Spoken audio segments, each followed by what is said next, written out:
Hi friends, welcome to my channel. ഇന്ന് ഞാൻ കാണിക്കുന്ന കോട്ടൺ ഫാബ്രിക് വെച്ചിട്ടുള്ള ഒരു ഫ്രോക്കാണ്. ഈ ഒരു ഡിസൈൻ ഇപ്പോൾ ട്രെൻഡായിട്ട് പോയിക്കൊണ്ടിരിക്കുകയാണ്. അങ്ങനെ ഞാൻ ഇത് വാങ്ങി നോക്കിയതാണ്. 4 മീറ്റർ വാങ്ങിയിട്ടുണ്ട്. ഇതിൻ്റെ കൂടെ തന്നെ ലൈനിങ്ങും കോട്ടൺ 4 മീറ്റർ എടുത്തിട്ടുണ്ട്. ഇത് വെച്ചിട്ട് നമുക്ക് ഫ്രോക്ക് എങ്ങനെയാണ് ചെയ്യാമെന്ന് കാണിക്കാം.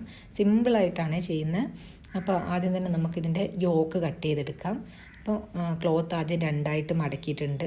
പിന്നെ ഇതിൻ്റെ ആ ഒരു ഹേർട്ട് വരുന്ന ഡിസൈൻ ഉണ്ടല്ലോ, അത് നമ്മൾ കറക്റ്റ് നോക്കിയിട്ട് വേണം കട്ട് ചെയ്യാൻ വേണ്ടിയിട്ട്. തല തിരിഞ്ഞു പോകരുത്. ഓക്കെ, അപ്പോൾ അത് നോക്കിയിട്ട് എന്ത് ചെയ്യുക, മടക്കി വയ്ക്കുക. അപ്പോൾ ഇതേപോലെ 4ആയിട്ട് ഇങ്ങനെ മടക്കി വയ്ക്കുന്നുണ്ട്. ബാക്ക് ഭാഗം നമ്മൾ സിബ്ബ് വെക്കുന്നതുകൊണ്ട് തന്നെ അവിടെ ചെറിയൊരു ഗ്യാപ്പ് ഇങ്ങനെ കൊടുത്തിട്ടുണ്ട്. ഇനി നമുക്ക് യോക്കിൻ്റെ ലെങ്ത്ത് മാർക്ക് ചെയ്ത് കൊടുക്കാം. ഞാൻ 14 യോക്കിൻ്റെ ലെങ്ത്ത് മാർക്ക് ചെയ്ത് കൊടുക്കുന്നത്. അപ്പോൾ ഇതേപോലെ യോക്കിൻ്റെ ലെങ്ത്ത് മാർക്ക് ചെയ്തിട്ടുണ്ട്. ഇനി നമുക്കിത് കട്ട് ചെയ്തെടുക്കാം. യോക്കിൻ്റെ ഭാഗം മാത്രം ഇങ്ങനെ കട്ട് ചെയ്തെടുക്കാം. എന്നിട്ട് ഷോൾഡർ കാര്യങ്ങളൊക്കെ മാർക്ക് ചെയ്ത് കൊടുക്കാം. കണ്ടില്ലേ? അപ്പോൾ ഇതേപോലെ വെച്ചിട്ടുണ്ട്. പിന്നെ ഈ ഒരു ഡിസൈനാണ് ഞാൻ പറഞ്ഞത്. ഇത് ഇതേപോലെ തന്നെ ഇരിക്കണം, ഇങ്ങനെ തിരിഞ്ഞു പോകരുത്. മനസ്സിലായോ? അപ്പോൾ ഇതേപോലെ തന്നെ വെച്ചിട്ടുണ്ട്. ഇനി നമുക്ക് ഇതിൽ എന്ത് ചെയ്യാം, ഷോൾഡർ മാർക്ക് ചെയ്യാം. അപ്പോൾ ഷോൾഡർ മാർക്ക് ചെയ്യുമ്പോൾ നമ്മൾ മേലെ വരുന്ന ആ ഒരു അളവുണ്ടല്ലോ, അവിടുന്ന് മുതലാണ് മാർക്ക് ചെയ്യുന്നത്. 7 മാർക്ക് ചെയ്തിട്ടുണ്ട്. അതേപോലെ തന്നെ ആം ഹോളും 7 തന്നെ മാർക്ക് ചെയ്തിട്ടുണ്ട്. പിന്നെ ചെസ്റ്റിൻ്റെ അവിടെ 10 കൊടുക്കുന്നത്. ഇത് എൻ്റെ അളവിലല്ല, സിസ്റ്ററിൻ്റെ അളവിൽ ചെയ്തുകൊണ്ടിരിക്കുന്നത്. ലാർജാണ് സൈസ് വരുന്നത്. അപ്പോൾ ഇതേപോലെ ഇതിൻ്റെ ഷേപ്പ് വരുന്ന ഭാഗത്ത് 9 കൊടുത്തിട്ടുണ്ട്. അപ്പോൾ ഇത് അവരവരുടെ അളവിനനുസരിച്ചിട്ട് കൊടുക്കുക. മനസ്സിലായോ?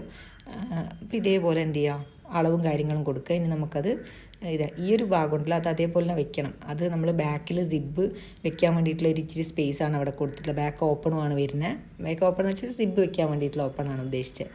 ഇതേപോലെ എന്ത് ചെയ്യുക, നമുക്ക് യോക്ക് കട്ട് ചെയ്ത് കൊടുക്കാം. ഇനി ഇവിടെ നെക്കാണ് മാർക്ക് ചെയ്യേണ്ടത്. നെക്ക് നിങ്ങൾക്ക് ഏത് നെക്ക് വേണമെങ്കിലും കൊടുക്കാം. വി നെക്ക് ചെയ്യുന്ന ആൾക്കാർ ഉണ്ട്. ഈ ഒരു ഡിസൈനിൽ വിയും സ്ക്വയറൊക്കെ കണ്ടിട്ടുണ്ട്. ഞാനിതിന് റൗണ്ട് നെക്കാണ് കൊടുത്തിട്ടുള്ളത്. 3 ഇഞ്ച് വിഡ്ത്തിൽ 5 ഇഞ്ച് ഇറക്കം വരുന്ന നെക്കാണ് ഞാൻ മാർക്ക് ചെയ്യുന്നത്. അപ്പോൾ ആദ്യം സ്ക്വയറായിട്ട് വരച്ചിട്ട് പിന്നെ ജസ്റ്റ് ഇങ്ങനെ ഒന്ന് റൗണ്ടാക്കി കൊടുക്കുന്നുണ്ട്. ഫ്രണ്ടും ബാക്കും സെയിം അളവ് തന്നെയാണ് എടുത്തിട്ടുള്ളത്.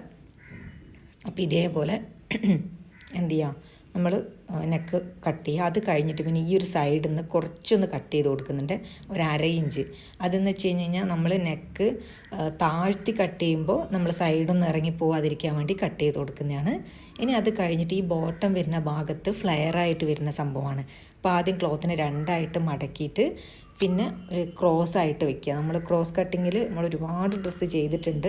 അപ്പോൾ അതുകൊണ്ട് ഞാനിത് സിമ്പിളായിട്ടേ കാണിക്കുന്നുള്ളൂ. അപ്പോൾ ഇതേപോലെ ഈ ഒരു ഓപ്പണായിട്ട് വരുന്ന മൊത്തം ഭാഗം ഉണ്ടാവില്ലേ, ആ ഒരു ഭാഗത്ത് നമ്മൾ യോക്കിൻ്റെ താഴത്തുള്ള ഷേപ്പ് എത്രയാണോ നമ്മൾ മാർക്ക് ചെയ്തത്, അതാണ് ഇവിടെ മാർക്ക് ചെയ്തിട്ടുള്ളത്. 9 ആ 9 ഇങ്ങനെ കറക്റ്റായിട്ട് വെച്ചിട്ട് മാർക്ക് ചെയ്യണം. താഴത്തുള്ള ആ ലൈൻ ഞാൻ വരയ്ക്കുന്നതല്ല നോക്കേണ്ടത്, സ്ട്രെയിറ്റ് ആയിട്ട് 9. അത് ഞാൻ അളവ് മനസ്സിലാവാൻ വേണ്ടിയിട്ടാണ്. എല്ലാ ഭാഗത്തും സെയിം തന്നെയാണോ എന്നുള്ളത് നോക്കാൻ വേണ്ടിയിട്ടാണ് അങ്ങനെ വരയ്ക്കുന്നത്. 9 നമുക്ക് ഈ ഒരു വരയുണ്ടല്ലോ, അത് 9 കിട്ടേണ്ടത്. അതിൻ്റെ കൂടെ എക്സ്ട്രാ തയ്യൽ തുമ്പും കൂടിയും വേണം.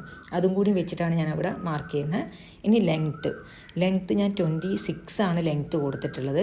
കാരണം ഇതിൻ്റെ താഴത്ത് നമുക്ക് ഫ്രില്ല് വെച്ചിട്ടുള്ള ഡിസൈൻ വരും. അതുകൊണ്ട് ഇത് ഞാൻ ഫുൾ ലെങ്ത്ത് ഒന്നും എടുക്കുന്നില്ല, 26 എടുത്തിട്ടുള്ളൂ. ഇതേപോലെ 26 എല്ലാ ഭാഗത്തും വരുന്ന പോലെ വെച്ചിട്ട് ഇങ്ങനെ വരച്ച് കൊടുക്കുകയാണ് ചെയ്യുന്നത്. ഇതേപോലെ ഈ ഒരു ഷേപ്പിൽ ഇങ്ങനെ വരച്ചിട്ട് നമ്മളത് കട്ട് ചെയ്ത് കൊടുക്കുക. ഇതേപോലെ കട്ട് ചെയ്തിട്ടുണ്ട്. ഈ താഴത്ത് വരുന്ന ഈ ഒരു ഇതും കൂടി കട്ട് ചെയ്ത് കൊടുക്കുക. ഇത് എന്താ പറയുക, വളരെ സിമ്പിളായിട്ട്, നമ്മൾ ഒരുപാട് ഫ്ലെയർ ഇതിന് വരില്ല കേട്ടോ. സിമ്പിളായിട്ടുള്ള ഫ്ലെയറേ ഉണ്ടാവും. നമ്മൾ എന്താ പറയുക, ഡബിളായിട്ടൊന്നും അല്ലല്ലോ ഇത് വെച്ചിട്ട് ചെയ്യുന്നത്, സിമ്പിളായിട്ട് ചെയ്യുന്നില്ല, ഒരൊറ്റ മടക്കേ ഉള്ളൂ. ഇനി അത് കഴിഞ്ഞ് ഇതിൻ്റെ ബാക്കി വരുന്ന പീസ് എടുത്തിട്ടാണ് ഞാൻ സ്ലീവിന് കൊടുക്കുന്നത്. സ്ലീവ് കുറച്ചൊരു പഫ് വരുന്ന പോലെ ഉള്ള സ്ലീവാണ്, ഫ്രില്ലൊക്കെ കൊടുത്തിട്ടുള്ള. സ്ലീവിൻ്റെ ലെങ്ത്ത് 9 കൊടുത്തിട്ടുള്ളത്. ഇനി സ്ലീവിൻ്റെ വിഡ്ത്ത് ഞാനിവിടെ ഒരു 15 എടുക്കുന്നുണ്ട്. ഓക്കെ, 15 വിഡ്ത്ത് ഞാൻ എടുക്കുന്നുണ്ട്. അത്രയും വലിപ്പമുള്ള ഫ്രില്ലാണ് വെച്ചിട്ടുള്ളൂ, അതുകൊണ്ട് ഒരുപാടൊന്നുമില്ല. 15 വിഡ്ത്ത് എടുത്തിട്ടുള്ളത്. ഇനി അത് കഴിഞ്ഞിട്ട് ഇവിടെ മേലെ ഒരു 8 ഇഞ്ചിൽ ഇവിടെ ഇങ്ങനെ ഒരു വരച്ചു കൊടുക്കണം. കാരണം ഇവിടെ ഇങ്ങനെ ഫ്രില്ല് വരാൻ വേണ്ടിയിട്ടുള്ള ഇതിന് വേണ്ടിയിട്ട് 8 ഇഞ്ച് കൊടുത്തിട്ടുണ്ട്. അത് കഴിഞ്ഞിട്ട് ഇവിടുന്ന് ഈ ഒരു ഷേപ്പ് എന്താ പറയുക, സ്ലീവിന് വേണ്ടിയിട്ടുള്ളൊരു ഷേപ്പ് ഉണ്ടല്ലോ, അതിങ്ങനെയൊന്ന് വരച്ചു കൊടുക്കുകയാണ്. ഇനി നമുക്കിതൊന്ന് കട്ട് ചെയ്ത് കൊടുക്കാം. അപ്പോൾ ഇങ്ങനെയാണ് ഞാൻ ആ ഒരു പഫിന് വേണ്ടിയിട്ട് ഞാൻ എങ്ങനെയാണ് എടുത്തിട്ടുണ്ടായിരുന്നത്. എന്നിട്ട് ഇത് ജസ്റ്റ് ഇതേപോലെ നമുക്ക് എന്ത് ചെയ്യാം, ഈ ഒരു ഭാഗം കൂടി ഒന്ന് കട്ട് ചെയ്ത് കൊടുക്കാം. ഇനിയിപ്പോൾ സ്ലീവ് നിങ്ങൾക്ക് ലെങ്തി ആയിട്ടുള്ള സ്ലീവ് ആണെങ്കിൽ സ്ലീവ് നിങ്ങൾക്ക് വ്യത്യാസം വരുത്താം. ഞാനിതിൽ ഒരു കുട്ടി പഫ് സ്ലീവ് അങ്ങനെയാണ് ഇതിൽ കൊടുത്തിട്ടുണ്ടായിരുന്നത്. ഇനി നമുക്ക് ഇത് ജസ്റ്റ് ഇതിന് 2 പാർട്ടാക്കിയിട്ട് അതും കൂടിയും കട്ട് ചെയ്തെടുക്കും. ഇത് ഒന്നിച്ചിട്ടാണുള്ള 2 സ്ലീവ് ഒന്നിച്ചിട്ട് തന്നെയാണ് വരുന്നത്. അപ്പോൾ ഈ ഒരു പീസും കൂടിയും കട്ട് ചെയ്ത് കൊടുക്കുന്നുണ്ട്. പിന്നെ ഇതിൽ യോക്കിലും ഒക്കെ നമ്മൾ ലൈനിങ് കൂടിയും കട്ട് ചെയ്യണം കേട്ടോ. ഞാനിതിൽ ലൈനിങ് കട്ട് ചെയ്യുന്നത് കാണിക്കുന്നില്ല. യോക്കിൻ്റെതും ബോട്ടം വരുന്ന ഭാഗത്തൊക്കെ ലൈനിങ് കട്ട് ചെയ്യണം. ഇതാ ബോട്ടം വരുന്ന ഭാഗത്തിൻ്റെയൊക്കെ ലൈനിങ് ഞാൻ ഇതേപോലെ കട്ട് ചെയ്തെടുത്തിട്ടുണ്ട്. സെപ്പറേറ്റ് ആയിട്ട് വീഡിയോ കാണിച്ചിട്ടില്ല എന്നേ ഉള്ളൂ. ഇനി യോക്കിൻ്റെ ലൈനിങ്ങും നമ്മൾ സെയിം അതേപോലെ തന്നെ, ഒരു വ്യത്യാസവും ഇല്ല, അതേപോലെ തന്നെ കട്ട് ചെയ്തെടുത്തിട്ടുണ്ട്. ഇതാ ഫ്രണ്ടിലത്തതും ബാക്കിലത്തൊക്കെ അതേപോലെ, ഓപ്പൺ ആണെങ്കിൽ ബാക്കിൽ ഓപ്പൺ ഉള്ളതാണെങ്കിൽ ഓപ്പൺ പോലെ തന്നെ ആക്കിയിട്ട് എല്ലാം കട്ട് ചെയ്തെടുത്തിട്ടുണ്ട്. ഇനി നമുക്കിതെങ്ങനെയാണ് സ്റ്റിച്ച് ചെയ്യാന്നുള്ളത് നോക്കാം. ആദ്യം തന്നെ നമുക്ക് ഫ്രണ്ട് ഭാഗം ഇതേപോലെ വെച്ചിട്ട് നെക്കൊന്ന് ഫിനിഷ് ചെയ്തെടുക്കാം. നെക്ക് നിങ്ങൾക്ക് മറിച്ചിട്ട് കൊടുക്കണമെങ്കിൽ അങ്ങനെയും ചെയ്യാം, അതല്ല പീസ് വെച്ച് ചെയ്യാനാണെങ്കിൽ അങ്ങനെയും ചെയ്യാം. അപ്പം ഞാനിതിൽ നെക്കിൽ എന്ത് ചെയ്തിട്ടുണ്ട്, ഒരു പീസ് വെച്ചിട്ടാണ് ചെയ്ത് കൊടുത്തിട്ടുള്ളത്. ഇതേപോലെ ഫിനിഷ് ചെയ്ത് വെച്ചിട്ടുണ്ട്. ഇനി നമുക്ക് ബാക്ക് ഭാഗമാണ് ചെയ്യേണ്ടത്. ബാക്ക് ഭാഗം ചെയ്യുന്നതിന് മുന്നേ നമുക്കിതിൽ ഒരു ടക്കിട്ട് കൊടുക്കണം. ഇവിടെ ഇങ്ങനെ കുറച്ച് ഷേപ്പായിട്ട് ഇരിക്കാൻ വേണ്ടിയിട്ട് ടക്കിട്ട് കൊടുക്കണം. അപ്പോൾ ഒരു 4 ഇഞ്ച് വിഡ്ത്തിൽ ഇവിടെ ഇങ്ങനെ മാർക്ക് ചെയ്ത് കൊടുക്കുന്നുണ്ട്. ഇപ്പുറത്തും മാർക്ക് ചെയ്തിട്ട് നമുക്കവിടെ കുറച്ച് ഷേപ്പ് കിട്ടാൻ വേണ്ടിയിട്ട് ഒന്ന് ടക്കിട്ട് കൊടുക്കാം. യോക്കിൽ ഇതേപോലെ ചെയ്ത് കഴിഞ്ഞ് കഴിഞ്ഞാൽ നല്ല എന്താ പറയുക, കുറച്ച് ഷേപ്പായിട്ടിരിക്കുകയും ചെയ്യും. അങ്ങനെ എന്താ പറയുക, ഒരു പൊന്തി നിൽക്കുന്ന പോലെയുള്ളൊരു ഇതുണ്ടാവില്ല. അപ്പോൾ അതിന് വേണ്ടിയിട്ടാണ് നമ്മളിന്ന് ഷേപ്പ് ഇട്ട് കൊടുക്കുന്നത്. അപ്പോൾ ഈ ഒരു ഭാഗത്തും എന്ത് ചെയ്യുക, നമുക്ക് ഒന്ന് ഇവിടെ ഇങ്ങനെ സ്റ്റിച്ച് ചെയ്തിട്ടൊന്ന് ടക്കിട്ട് കൊടുക്കുക. അപ്പോൾ ഇതേപോലെ നമ്മൾ അത് ഫിനിഷ് ചെയ്ത് വെച്ചിട്ടുണ്ട്. 2 ഭാഗത്തും ഇങ്ങനെ ചെറിയൊരു ടക്കെല്ലാം ഇട്ട് കൊടുത്തിട്ട് ഇനി നമുക്ക് ചെയ്യേണ്ടത് ബാക്ക് ഭാഗം സിബ് വെച്ച് കൊടുക്കണം. അതെങ്ങനെയാണ് ഫിനിഷ് ചെയ്യുക എന്നുള്ളത് നോക്കാം. ആദ്യം തന്നെ നമുക്ക് ഈ ഒരു ലൈനിങ് ഒക്കെ വെക്കുന്നതിന് മുന്നേ നമ്മൾ ഈ ഒരു ഭാഗം ഉണ്ടല്ലോ, നമ്മൾ സിബ്ബൊക്കെ വെക്കാനുള്ള, അവിടെ നമ്മൾ ഇൻവിസിബിൾ സിബ്ബാണ് ഫിറ്റ് ചെയ്ത് കൊടുക്കുന്നത്. അപ്പോൾ സിബ്ബ് പുറത്തൊന്നും കാണാത്ത പോലെ ആക്കിയിട്ടുമാണ് ചെയ്യുന്നത്. ആദ്യം നമ്മൾ ഈ ഒരു സിബ്ബ് ഇവിടെ ഇങ്ങനെ ഒന്ന് ഫിറ്റ് ചെയ്ത് കൊടുക്കുക. മനസ്സിലായോ? ഇങ്ങനെ 2 ഭാഗത്തും സിബ്ബ് ഫിറ്റ് ചെയ്ത് കൊടുത്തു. നല്ല വശത്താണ്, നല്ല വശത്ത് സിബ്ബ് ഫിറ്റ് ചെയ്ത് കൊടുത്തു. ഇനി അത് കഴിഞ്ഞിട്ട് അതിൻ്റെ മേളിൽ നമ്മൾ ഇതേപോലെ കണ്ട, അതിൻ്റെ മേളിൽ നല്ല വശത്ത് തന്നെ നമ്മൾ ലൈനിങ് ഇതേപോലെ വെച്ച് കൊടുക്കുകയാണ്.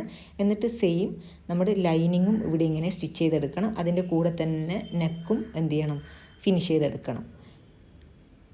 ഞാൻ ഇതിൻ്റെ ഡീറ്റെയിൽ വീഡിയോ ഞാൻ ചാനലിൽ മുന്നേ ചെയ്തിട്ടുണ്ട്. എന്നാലും ജസ്റ്റ് ഇതൊന്ന് പറയുന്നതേ ഉള്ളൂ. ഇതേപോലെ ചെയ്തിട്ട് പിന്നെ നെക്ക് ഇതിൻ്റെ കൂടെ ഇങ്ങനെ സ്റ്റിച്ച് ചെയ്ത് കൊടുക്കുകയാണ് ചെയ്യുന്നത്. ഇതേപോലെ ചെയ്ത് ഫിനിഷ് ചെയ്തിട്ടുണ്ട്. ഇനി ഇതിൻ്റെ ബാക്ക് ഭാഗം കാണുമ്പോഴും നമുക്കവിടെ തയ്യൽ തുമ്പോ കാര്യങ്ങളോ ഒന്നും കാണില്ല. നമ്മൾ ഇതേപോലെ ചെയ്യുകയാണെങ്കിൽ കണ്ടില്ലേ, ഇതേപോലെ ഫിനിഷ് ചെയ്തെടുത്തിട്ടുണ്ട്. നെക്കും അതിൻ്റെ കൂടെ തന്നെ ഫിനിഷായി വരികയും ചെയ്തിട്ടുണ്ട്. ഇനി നമുക്ക് 2 ഭാഗത്തുള്ള ഷോൾഡർ തമ്മിലൊന്ന് ജോയിൻ ചെയ്ത് കൊടുക്കാം. ഇതേപോലെ വെച്ചിട്ട് 2 ഭാഗത്ത് ഷോൾഡറിന് ജോയിൻ ചെയ്ത് കൊടുത്ത് കൊണ്ടുപോകും. ഇതേപോലെ ഷോൾഡറൊക്കെ ജോയിൻ ചെയ്ത് കഴിഞ്ഞു. ഇനി നമുക്ക് സ്ലീവ് ഫിറ്റ് ചെയ്യണം. അപ്പോൾ സ്ലീവ് ഫിറ്റ് ചെയ്യുന്നതിന് മുന്നേ നമുക്ക് ഇതിലെന്ത് ചെയ്യാം, ചെറുതായിട്ട് ഫ്രില്ലിട്ട് കൊടുക്കാം. ഞാൻ പൊതുവെ സ്റ്റിച്ച് ചെയ്യുമ്പോഴാണ് ചെയ്യാം. പക്ഷേ ഇതിൽ കുറച്ചുകൂടി വൃത്തിയിലിരുന്നോട്ടെ, ആ ഒരു ഞൊറിയൊക്കെ കറക്റ്റ് ഇരുന്നോട്ടെ എന്ന് വിചാരിച്ചിട്ട് ആദ്യമേ ഒന്ന് സെറ്റ് ചെയ്ത് വെച്ചിട്ടാണ് ഞാനത് എന്ത് ചെയ്യണം, അവിടെ കൊണ്ടുപോയി ഫിറ്റ് ചെയ്ത് കൊടുക്കുന്നത്. ഇതേപോലെ വെച്ചിട്ട് നമുക്ക് എന്ത് ചെയ്യാം, ഒരു ഫ്രില്ല് കറക്റ്റായിട്ട് ആക്കി എടുക്കുക. മനസ്സിലായോ? എന്താ പറയുക, ഒരു 5-6 ഫ്രില്ല് അങ്ങനെ വരുന്നുള്ളൂ. അപ്പോൾ അതിനനുസരിച്ച് ഇതേപോലെ, പിന്നെ ഒരുപാട് ഫ്രില്ലിട്ടിട്ട് എന്ത് ചെയ്യാൻ പാടില്ല, അതിൻ്റെ വീതി കുറയ്ക്കരുത്. അപ്പോൾ അത് നോക്കിയിട്ടൊക്കെ ചെയ്യാം. മനസ്സിലായോ? ഇതേപോലെ ഈ ഭാഗത്തും ഫ്രില്ലിട്ട് കൊടുക്കുക നോക്കിയിട്ട്. അങ്ങനെ അത് ഞാൻ സ്റ്റിച്ച് ചെയ്ത് കൊടുക്കുന്നുണ്ട്. ഓക്കെ, അപ്പോൾ ഇതാ കണ്ടില്ലേ, ഇതേപോലെ ഞാനത് സ്റ്റിച്ച് ചെയ്ത് കൊടുത്തിട്ടുണ്ട്. ഇനി ഇതിൻ്റെ സെൻറ്റർ മാർക്ക് ചെയ്തിട്ട് നമ്മളിതാ ഇവിടെ ഫിറ്റ് ചെയ്യുക. ഞാൻ അതിൻ്റെ സെൻറ്റർ മാർക്ക് ചെയ്തിട്ടുണ്ട്. എന്നിട്ട് അതിതാ ഇവിടെ ഫിറ്റ് ചെയ്ത് കൊടുക്കുക. കറക്റ്റായിട്ട് നമുക്ക് ഇവിടെ കിട്ടണം. അപ്പോൾ അതിനനുസരിച്ചിട്ട് മാത്രമേ ഫ്രില്ലിടാൻ പാടുള്ളൂ. അപ്പോൾ ഇതേപോലെ എന്ത് ചെയ്യാം, അവിടെ ഫിറ്റ് ചെയ്ത് കൊടുക്കുക. അങ്ങനെ ഇതാ ഇവിടെ ഇങ്ങനെ ഫിറ്റ് ചെയ്ത് കൊടുത്തിട്ടുണ്ട്. ഇനി നമുക്ക് താഴത്തെ ഭാഗവും മടക്കിയിട്ടും തയ്ച്ചിട്ടുണ്ട്. ഇനി ഇവിടെ 1 ഇഞ്ച് വീതിയിൽ, മനസ്സിലായി. ഇവിടുന്ന് 1 ഇഞ്ച് വീതിയിൽ മാർക്ക് ചെയ്ത് കൊടുക്കുന്നുണ്ട്. എന്നിട്ട് നമുക്ക് അവിടെ എന്ത് ചെയ്യുക, എലാസ്റ്റിക് ഫിറ്റ് ചെയ്യുക. 1 ഇഞ്ചിൽ മാർക്ക് ചെയ്തിട്ട് ആ ഒരു ലെങ്ത്തിൽ നമുക്ക് എലാസ്റ്റിക് ഫിറ്റ് ചെയ്ത് പോവാം. എലാസ്റ്റിക് ഒരു 1/4 ഇഞ്ചിൻ്റെ വളരെ ചെറിയൊരു എലാസ്റ്റിക് വരുന്നുണ്ടല്ലോ, ആ ഒരു എലാസ്റ്റിക്കാണ്. മാക്സിമം നമ്മൾ വലിച്ച് പിടിച്ചിട്ട് വേണം നമ്മളത് സ്റ്റിച്ച് ചെയ്യാൻ വേണ്ടിയിട്ട്. ലൂസാക്കിയിട്ട് വിടുകയേ ചെയ്യരുത്, വലിച്ച് പിടിക്കുക. മാക്സിമം എത്ര വലിച്ച് പിടിക്കാൻ പറ്റുമോ അത്രയും വലിച്ച് പിടിച്ചിട്ട് വേണം ആ ഒരു എലാസ്റ്റിക് ഫിറ്റ് ചെയ്ത് കൊടുക്കാൻ വേണ്ടിയിട്ട്. ഇതേപോലെ വലിച്ചു പിടിച്ചിട്ടാണ് ഞാൻ എലാസ്റ്റിക് ഫിറ്റ് ചെയ്ത് കൊടുക്കുന്നത്. നമ്മൾ ഈ ഒരു അറ്റം വരയ്ക്കും, ഇതിൻ്റെ അപ്പുറത്തെ എൻഡ് ഉണ്ടല്ലോ, ആ എൻഡ് വരയ്ക്ക് ഇതേപോലെ വലിച്ചു പിടിച്ചിട്ട് വേണം ചെയ്ത് കൊടുക്കാൻ വേണ്ടിയിട്ട്. ഇതേപോലെ നമ്മൾ ഈ ഒരു എലാസ്റ്റിക്കും കൂടി ഫിറ്റ് ചെയ്ത് കൊടുക്കുക. അപ്പോൾ എന്താവും, കുറച്ചുകൂടെ നല്ല വൃത്തിയായിട്ട് ഫ്രില്ലും കാര്യങ്ങളൊക്കെ വരും. മനസ്സിലായോ? അപ്പോൾ ഈ ഒരു സ്ലീവിൻ്റെ ഭാഗവും കൂടി നമ്മൾ എന്ത് ചെയ്തിട്ടുണ്ട്, ഫിനിഷ് ചെയ്ത് വെച്ചിട്ടുണ്ട്. ഇതാ ഇവിടെ ഇങ്ങനെയാണ് വരിക. ഇതേപോലെ നല്ല ഫിനിഷാക്കി എടുത്തിട്ടുണ്ട്. ഇനി ഇതിൻ്റെ താഴത്ത് വരുന്ന ഭാഗമാണ് ഇനി നമുക്ക് ചെയ്തെടുക്കേണ്ടത്. ഓക്കെ, ഈ ഒരു ഇതിൻ്റെ താഴത്ത് വരുന്ന ആ ഒരു ഫ്ലെയർ. അപ്പോൾ ഫ്ലെയർ നമുക്ക് നല്ല പീസ് ആദ്യം വയ്ക്കുക, എന്നിട്ട് ലൈനിങ് വയ്ക്കുക. ഓക്കെ, ഇതിൻ്റെ മേളിൽ ലൈനിങ് ഒന്നിച്ച് വെച്ചിട്ട് അതിൻ്റെയൊക്കെ സെൻറ്റർ ഒന്നിച്ച് പിടിക്കുക, എന്നിട്ട് നമുക്കത് ഫിറ്റ് ചെയ്ത് കൊടുക്കാം. വളരെ സിമ്പിളാണ് ഇത് ചെയ്യാൻ വേണ്ടിയിട്ട്. പിന്നെ ഈ മോഡൽ ചെയ്തതുകൊണ്ട് ഇതിൻ്റെ വീഡിയോ ഒന്ന് കാണിക്കാമെന്ന് വിചാരിച്ചാണ്. നമ്മൾ മുന്നേ ചെയ്തിട്ടുണ്ടെന്ന് തോന്നുന്നു ഈ ഒരു മോഡൽ. അപ്പോൾ ഇതേപോലെ 2 ഭാഗത്തും നമ്മൾ എന്ത് ചെയ്തിട്ടുണ്ട്, ഈ ഫ്ലെയർ വരുന്ന പീസ് ബോട്ടം ഫിറ്റ് ചെയ്തു. ഇനി നമുക്ക് ഷേപ്പ് ചെയ്ത് കൊടുക്കാം. ഷേപ്പ് ചെയ്യുമ്പോൾ നമ്മൾ ഇവിടെ വരെ മാത്രമേ ഒന്നിച്ച് ഷേപ്പ് ചെയ്ത് വെക്കുന്നുള്ളൂ.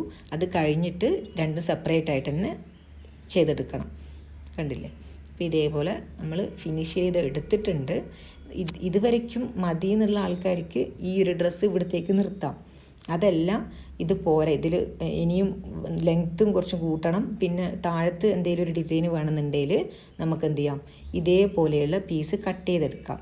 ഞാനിത് ഒരു 6 ഇഞ്ചിൽ, മനസ്സിലായി, 6 ഇഞ്ചിൽ 4 പീസ് കട്ട് ചെയ്തെടുത്തിട്ടുണ്ട്. 6 ഇഞ്ചിൽ 4 പീസാണ് കട്ട് ചെയ്തെടുത്തത്.